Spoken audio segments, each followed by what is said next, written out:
Hello students, a very good morning to all of you and I hope all of you are doing your revision work seriously. Okay students, so geography का आपका periodic test है वो हो चुका है and today we will going to discuss about that test. उस test में जो क्वेश्चंस थे उनको हम एक बार डिस्कस करेंगे क्योंकि जो भी क्वेश्चन आपने छोड़े हैं या जिन भी क्वेश्चन में आपको कंफ्यूजन है वो सॉल्व हो जाएगी फिर प्रॉब्लम यहाँ पे, ठीक है. So first there are 10 MCQs. So first one is use first the word geography. Geography word को किस स्कॉलर ने सबसे पहले यूज किया था? एराटोस्थेनीज.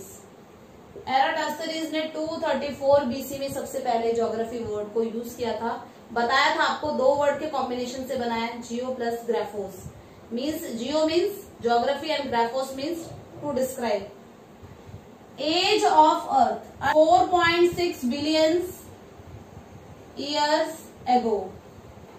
Okay. Next, more destructive waves. More destructive में PMS था तो SP प्राइमरी वेव्स है जो पहले पहुंच जाती है अर्थ सरफेस पर, जबकि सेकेंडरी वेव्स जब ज्यादा फ्रीक्वेंसी का अर्थक्वेक आता है तब सेकेंडरी वेव्स पहुंच पाती है. सो S waves are more destructive than P waves.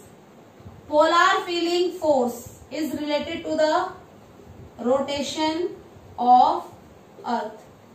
अर्थ के रोटेशन की वजह से जनरेट होता है polar feeling force. Okay. Next, hardest mineral. आपको 4 ऑप्शन दिए गए थे, उसमें सबसे हार्ड था diamond. Okay. Next, separates Andaman and from Nicobar. Andaman and Nicobar को सेपरेट करने वाले चैनल का नाम है 10 डिग्री चैनल. इसको 10 डिग्री चैनल इसलिए बोला गया है क्योंकि दिस इज इक्वेटर. इक्वेटर से 10 डिग्री नॉर्दर्न लैटिट्यूड पर है ये. तो यहाँ पर अंडमान है, यहाँ पर निकोबार है, तो 10 डिग्री है इसी लैटिट्यूड, इसलिए इसका नाम 10 डिग्री चैनल रखा गया है. Next, latitudinal extent. लैटिट्यूडनल और लॉन्गिट्यूडनल एक्सटेंट आपको लर्न कराए थे. तो लैटिट्यूडनल में 8 degree 4 minute north to 37 degree 6 minute north. ये था latitudinal extent. Next, name some Himalayan rivers. बहुत इजी था, सभी बच्चों ने किया ये. तो Ganga, Indus, Brahmaputra. Okay. Next is continental drift theory was given by. Continental drift theory हमने पढ़ी थी कि पास्ट में सभी कॉन्टिनेंट है वो जुड़े हुए थे, फिर वो सेपरेट हो गए. किसने दी थी? 1912 में अल्फ्रेड वेगनर ने. अल्फ्रेड वेगनर इन्होंने दी थी theory. Okay. Next, neighbouring countries of India. ये भी क्वेश्चन सबने किया है, एक जीके का ही क्वेश्चन है. तो नेबरिंग कंट्री में आपको क्योंकि डायरेक्शन वाइज तो दिया नहीं था, नेपाल, चाइना, भूटान, श्रीलंका, बांग्लादेश, पाकिस्तान. इसमें से 3 या 4 आप कंट्रीज के नेम लिख सकते थे कोई भी. सो ये थे एमसीक्यू जो कि 10 मार्क्स के थे. Next question is what do you mean bye geography. Geography word से आप क्या समझते हैं? सो बहुत सारे बच्चों ने इसका आंसर अपने they gave their answer in their own word कि geography is a subject in which we are study about the relationship of physical environment and human being. Human being and physical environment में जो relation है वो हम read करते हैं. So actually जब हम ज्योग्राफी वर्ड का यूज करते हैं तो सबसे पहले हमें वही बताना था कि 234 BC में एराटोस्थेनीज एक ग्रीक स्कॉलर थे, उन्होंने ज्योग्राफी वर्ड का यूज किया था. एंड ज्योग्राफी वर्ड है वो 2 ग्रीक वर्ड के कॉम्बिनेशन से बना है, geo plus graphos. Geo plus graphos. So geo means earth and graphos means describe. So to describe the earth is the geography according to the Eratosthenes. लेकिन हम इसमें only अर्थ की स्टडी नहीं करते हैं क्योंकि ह्यूमन बीइंग भी रहता है अर्थ पर और वो अर्थ पर हमारे एटमॉस्फेयर से बहुत ज्यादा इफेक्ट होता है. सो हम ह्यूमन बीइंग एंड हमारा जो फिजिकल एनवायरमेंट है, दोनों की स्टडी करते हैं ज्योग्राफी में। The actual answer is that. Okay, next is meaning of differentiation. Differentiation word यहाँ पर जो हमारा सेकंड चैप्टर था, origin and evolution of earth, की अर्थ की फॉर्मेशन कैसे हुई है, क्या गया है डिफरेंशिएशन वर्ड, जिसे विभेदन कहा जाता है हिंदी में। सो एक्चुअली बोला गया है कि जब भी प्लैनेट्स की फॉर्मेशन हुई, या मेनली हम अर्थ की फॉर्मेशन की बात करते हैं, कि अर्थ जब फॉर्म्ड हुई तो स्टार्टिंग में जिन मिनरल्स की डेंसिटी ज्यादा थी, जैसे निकिल है या आयरन है, इनकी डेंसिटी ज्यादा थी, तो इन्होंने कोर बनानी, इनर कोर बनानी स्टार्ट कर दी, ये कोर में चले गए। जिनकी डेंसिटी ज्यादा थी वो कोर में चले गए, उसके बाद में लो डेंसिटी वाले, और जिनकी सबसे कम डेंसिटी थी वो उन्होंने बाहर की लेयर बना ली। इसलिए अर्थ की हम लेयर पढ़ते हैं कि कोर, मेंटल एंड क्रस्ट।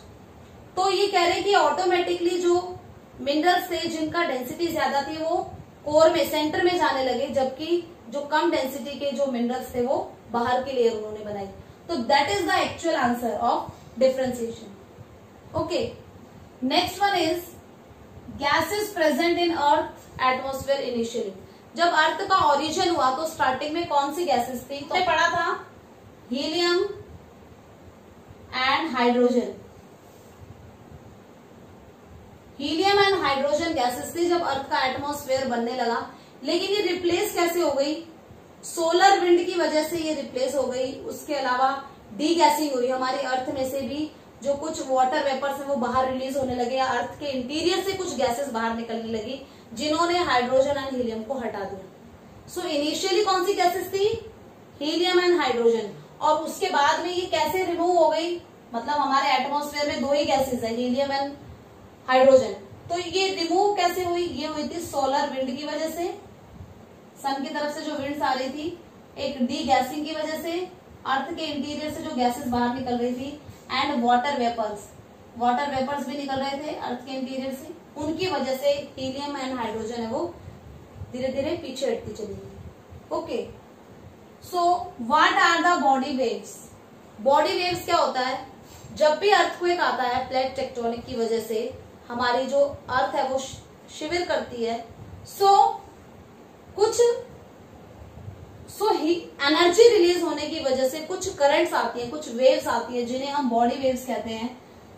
जब भी अर्थक्वेक आता है तो यहाँ पर जो सेंटर होगा जहां से अर्थक्वेक आ रहा है, इसे हम कहते हैं फोकस, और अर्थ सरफेस पर जिसका इम्पैक्ट पड़ रहा है, इसके ठीक ऊपर का जो पॉइंट जहां पर जो अर्थ सरफेस पर है, इसे हम एपी सेंटर कहते हैं, एपी सेंटर। तो जब भी अर्थक्वेक आता है तो कुछ वेव्स रिलीज होती है, जिन्हें हम प्राइमरी वेव्स, सबसे पहले प्राइमरी वेव्स एंड उसके बाद में सेकेंडरी वेव्स, 2 टाइप्स की वेव्स हम देखते हैं। And third one is long waves, एक लॉन्ग वेव्स भी है।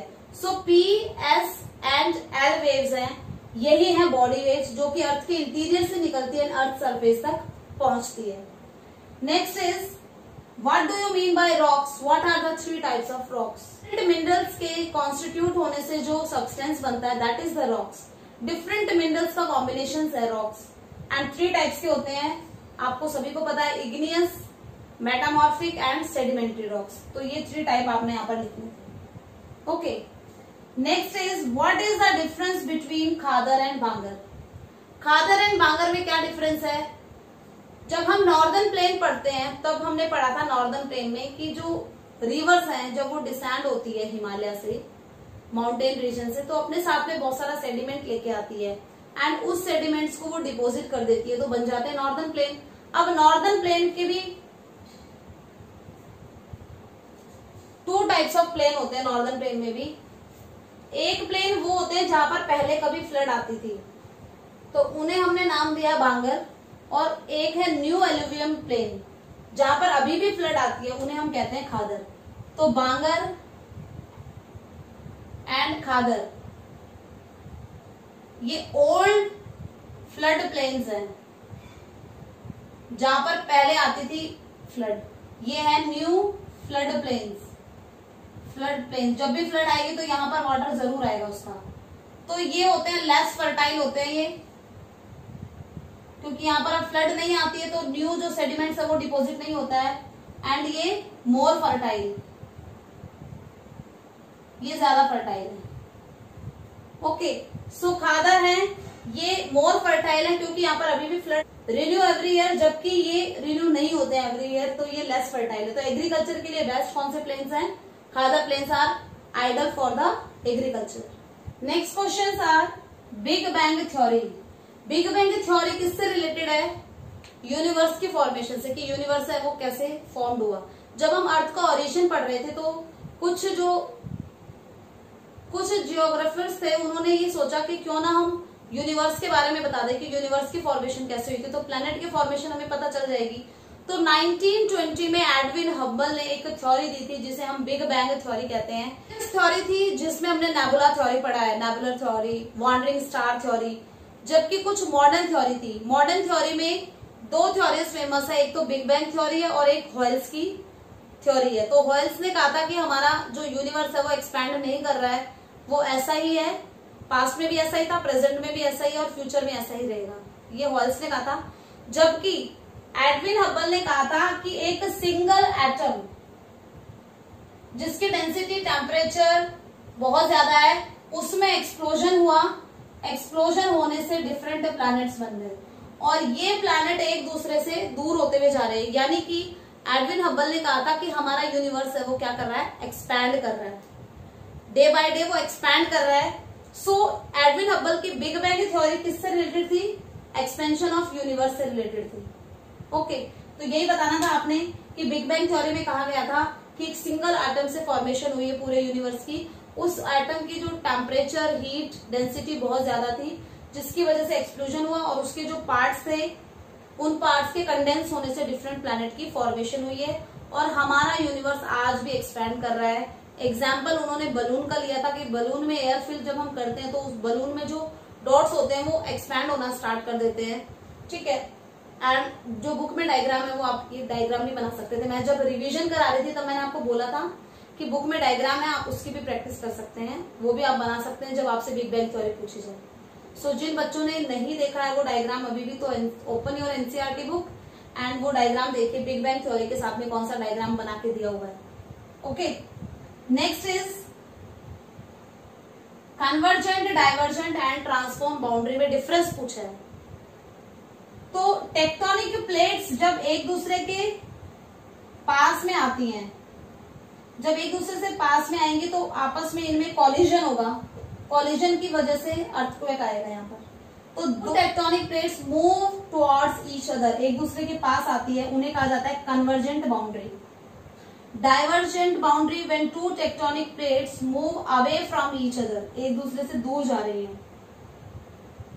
ऐसा डायग्राम भी बना सकते थे आप, क्योंकि 4 मार्क्स का क्वेश्चन है तो कुछ तो आपको ऐड करना पड़ेगा ना उसमें। एंड द ट्रांसफॉर्म बाउंड्री, जब two tectonic plates horizontally move करती है तो इनमें कॉलिजन नहीं होता है, अर्थक्वेक नहीं आता है, हॉरिजॉन्टली मूव कर रही है या ऐसे भी मूव कर सकती है, इस डायरेक्शन में जा रही है, इस डायरेक्शन में, मीन्स ये कोलाइड नहीं होगी कि हॉरिजॉन्टली मूव कर रही है। सो ये convergent boundary, that is divergent boundary and these are the transform boundary. ये था 4th क्वेश्चन।